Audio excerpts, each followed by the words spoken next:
11절에서 18절. 복된 바울의 예, 11, 12절을 생각해 보십시오. 그는 복음을 전파하도록 임명되었으며 특히 이방인을 가르치도록 임명되었습니다. 그는 그것이 고통받을 가치가 있는 일이지만 디모데도 그렇게 생각해서는 안 되는 이유는 무엇입니까? 아무도 복음을 위하여 고난받는 것을 두려워하거나 부끄러워하지 아니할 것이요 내가 믿는 자를 내가 알고 또 내가 그에게 위탁한 것을 그가 능히 지키실 줄을 확신함이라 바울이 말하노라. 그날 선한 사람들은 세상에서 가장 좋은 일을 위해 종종 많은 고난을 받습니다. 즉, 나의 전파함과 복음의 고착함을 위함입니다. 그들은 부끄러워할 필요가 없습니다.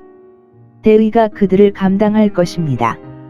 그러나 그것을 반대하는 자는 수치를 입으리라. 그리스도를 믿는 사람들은 그들이 누구를 신뢰했는지 압니다. 사도는 거룩한 승리와 환희로 말하면서 나는 굳건한 기초 위에 서 있습니다. 내가 가장 좋은 관리인의 손에 큰 신뢰를 맡겼다는 것을 압니다. 그리고 설득당함 등등. 우리는 그리스도께 무엇을 맡겨야 합니까?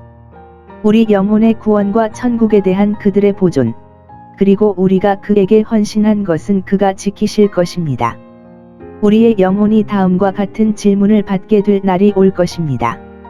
남자, 여자여, 당신은 영혼을 맡았는데 그것을 가지고 무엇을 하였습니까? 그것을 누구에게 바쳤습니까? 하나님께 또는 사탄에게? 그것은 어떻게 사용되었습니까? 죄를 섬기는 것입니까? 아니면 그리스도를 섬기는 것입니까? 우리가 청지기 직분에 대해 설명하고 노 16, 2. 우리 영혼에 대해 설명해야 할 날이 올 것입니다. 그 날은 매우 엄숙하고 두려운 날이 될 것입니다. 이제 우리가 능동적으로 순종하는 믿음으로 그것을 예수 그리스도께 맡기고 그는 그에게 건전한 말의 형식을 굳게 지키라고 권고한다. 건전한 말의 형식을 가지라. 그래서 읽을 수 있음. 종교의 첫 번째 원칙에 대한 짧은 형식. 교리문답. 초록. 성경에 따르면 당신 자신의 사용을 위해 거룩한 성경에서 당신 자신이 끌어낸 적절한 방법으로 건전한 단어의 계획, 기독교 신앙의 간략한 요약, 또는 오히려 건전한 말의 형태로 성경 자체를 이해합니다. 가졌으니 굳게 지키라 기억하라 지키라 지키라 기독교 신앙을 부패시키는 모든 이단과 거짓 교리를 대적하여 지키라 내게 들은 바를 지키라. 바울은 신성한 영감을 받았습니다. 우리가 경전에 있는 그런 형태의 건전한 말을 고수하는 것이 좋습니다. 우리는 이것들이 신성한 영감을 받았다고 확신합니다. 정죄할 수 없는 건전한 말. 그러나 그것을 어떻게 굳게 지켜야 합니까? 믿음과 사랑으로, 즉, 우리는 그것을 신실한 말로 동의하고 모든 사람이 받아들일 가치가 있는 것으로 환영해야 합니다. 좋은 마음에 그것을 굳게 잡으라. 이것이 언약되라. 그 안에 율법책과 복음서가 가장 안전하고 유익하게 모셔져 있느니라. 믿음과 사랑은 함께 가야 합니다. 건전한 말을 믿고 동의하는 것만으로는 부족하지만 우리는 그것들을 사랑하고 그 진실을 믿고 그 선함을 사랑해야 하며 사랑 안에서 건전한 말의 형태를 전파해야 합니다. 사랑 안에서 진리를 말함. 그리스도 예수 안에 있는 믿음과 사랑. 그것은 그리스도교 신앙과 사랑, 믿음과 사랑이 예수 그리스도에게 결속되어 있어야 하며 그 안에서 하나님은 우리에게 말씀하시고 우리는 그분께 말씀하십니다. 디모데는 목사로서 다른 사람의 유익을 위해 건전한 말의 형태를 굳게 지켜야 합니다. 치유의 말. 그래서 읽을 수 있습니다. 하나님의 말씀에는 치유의 미덕이 있습니다. 그의 말씀을 보내어 그들을 고쳐주셨다. 같은 의미로 14절. 우리 안에 거하시는 성신으로 말미암아 지키도록 위탁된 그 선한 것입니다. 그 좋은 것은 디모데가 기독교인으로서 세례와 교육을 받았고 목사로서 안수를 받았을 때 확고한 말의 형태, 기독교 교리였습니다. 기독교 교리는 우리에게 맡겨진 신탁입니다. 그것은 일반적으로 그리스도인들에게 헌신되지만 특히 목사들에게 헌신됩니다. 그것은 그 자체로 말할 수 없는 가치가 있고 우리에게 말할 수 없는 이점이 될 좋은 것입니다. 그것은 참으로 좋은 것이며 측량할 수 없는 그리스도의 풍성함을 우리에게 발견하게 하는 측량할 수 없는 보석입니다. 앱 3. 달. 그것은 우리에게 순수하고 온전하게 보존되고 우리의 후손들에게 전달되어야 하며 우리는 그것을 지켜야 하며 그 순수성을 부패시키거나 그 힘을 약화시키는 데 어떤 기여도 하지 않아야 합니다. 그 완전함의 감소, 우리 안에 거하시는 성신으로 말미암아 그것을 지키십시오. 아주 잘 배운 사람이라 할지라도 성령의 도우심 없이는 처음 배울 수 있었던 것과 마찬가지로 배운 것을 지킬 수 없습니다.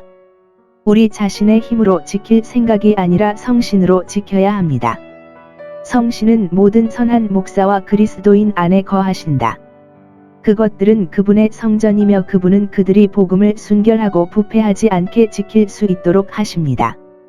그러나 그들은 이 좋은 것을 유지하기 위해 최선을 다해야 합니다. 그는 그리스도의 교리에서 많은 사람들의 배도를 언급합니다. 15절. 교회의 가장 순수하고 가장 순결한 시대에 기독교 신앙을 받아들였다가 나중에는 반역한 사람들이 있었던 것 같습니다. 아니, 그런 것들이 많았다. 그는 그들이 그리스도의 교리에서 등을 돌렸다고 말하지 않습니다.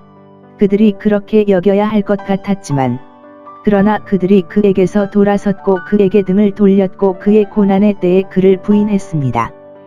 그리고 많은 사람들이 바울보다 훨씬 더 나은 사람에게 등을 돌렸을 때 그것을 궁금해해야 합니까? 나는 주 예수 그리스도를 의미합니다. 6시 66분. 그는 그에게 고착한 자의 변함없는 자 곧 오네시보로를 언급합니다. 그가 자주 나를 상쾌하게 하고 나의 사슬에 매인 것을 부끄러워하지 아니함이라. 자주 그의 편지와 조언과 위로로 그를 상쾌하게 했고 그는 그의 사슬을 부끄러워하지 않았다. 그는 지금 그가 처한 불명예에도 불구하고 그를 부끄러워하지 않았습니다. 그는 한두 번이 아니라 자주 그에게 친절했습니다. 그가 친구들과 함께 에베소에 있을 때뿐만 아니라 오네시포로가 로마에 있을 때도 그는 바울을 매우 부지런히 찾았고 그를 찾았습니다. 17절. 관찰하십시오. 선한 사람은 선을 행할 기회를 찾고 그 제안을 피하지 않을 것입니다. 그는 에베소에서 그를 섬겼고 그에게 매우 친절했습니다. 디모데는 그것을 알고 있었습니다. 바울이 그의 친절에 보답하는 방법, 선지자를 영접하는 자는 선지자의 상을 받으리라. 그는 그의 기도로 그에게 보답합니다. 여호와께서 오네시보로에게 자비를 베푸소서. 오네시보로는 이제 집에 없었고 바울과 함께 있었을 것입니다. 그러므로 바울은 그의 집이 없는 동안에도 그의 집이 지켜지기를 기도합니다. 교황은 그가 이제 죽었다고 생각할 것입니다. 그리고 바울이 자비를 얻을 수 있도록 그를 위해 기도한 것으로부터 그들은 죽은 자를 위한 기도의 타당성을 결론짓습니다. 그러나 누가 그들에게 오네시포로가 죽었다고 말했는가? 그리고 그렇게 중요한 교리와 실천을 단순한 가정과 매우 큰 불확실성에 근거하는 것이 안전할 수 있습니까? 그러므로 바울은 그의 집이 없는 동안에도 그의 집이 지켜지기를 기도합니다. 교황은 그가 이제 죽었다고 생각할 것입니다. 그리고 바울이 자비를 얻을 수 있도록 그를 위해 기도한 것으로부터 그들은 죽은 자를 위한 기도의 타당성을 결론짓습니다. 그러나 누가 그들에게 오네시포로가 죽었다고 말했는가? 그리고 그렇게 중요한 교리와 실천을 단순한 가정과 매우 큰 불확실성에 근거하는 것이 안전할 수 있습니까? 그러므로 바울은 그의 집이 없는 동안에도 그의 집이 지켜지기를 기도합니다.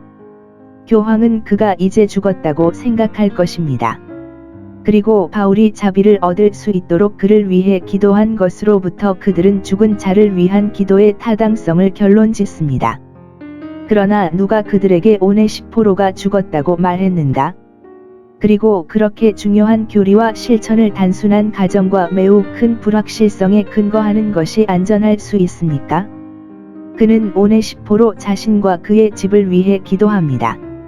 그리스도께서 그의 가난한 지체에게 행한 모든 선한 직분을 그 자신에게 행한 것과 같이 정하실 그 날 곧 죽음과 심판의 날에 자비를 얻게 하려 함이라. 죽음과 심판의 날은 무서운 날이며 그 날을 단호하게 부를 수 있습니다. 긍휼을 베풀지 아니한 자들이 긍휼 없는 심판을 받는 그 날에 여호와의 긍휼하심을 입는 것보다 우리를 기쁘게 하기를 바라는 것이 더 이상 필요하지 아니하니라. 최고의 그리스도인들은 그날의 자비를 원할 것입니다. 우리 주 예수 그리스도의 긍휼을 구함. 그때의 긍휼히 여기시려면 지금 주님께 구해야 합니다. 우리가 자비를 베풀어야 하는 것은 주님에게서 온 것이며 주님에게서 온 것입니다. 왜냐하면 주님께서 우리에게 자비를 베풀지 않으시면 사람이나 천사의 동정과 동정이 헛될 것이기 때문입니다. 우리는 자비를 베푸시고 베푸시는 주님의 자비를 구하고 구해야 합니다. 주 예수 그리스도께서 긍휼을 나타내시려고 공의를 만족해 하셨느니라. 우리는 긍휼하심을 받고 때를 따라 돕는 은혜를 얻기 위하여 은혜의 보좌 앞에 나아가야 합니다. 우리 자신이나 친구를 위해 우리가 구할 수 있는 가장 좋은 것은 그들이 우리의 시간을 영원 속으로 보내고 이 세상과 교환해야 하는 그 날에 주님의 자비를 찾을 수 있도록 주님께서 그들에게 허락하실 것이라는 것입니다. 다른 하나는 그리스도의 심판대 앞에 나타나게 하옵소서. 그런즉 주께서 우리 모두에게 허락하사 그 날에 우리가 주의 긍휼하심을 얻게 하소서. 그리고 때를 따라 돕는 은혜를 찾으십시오.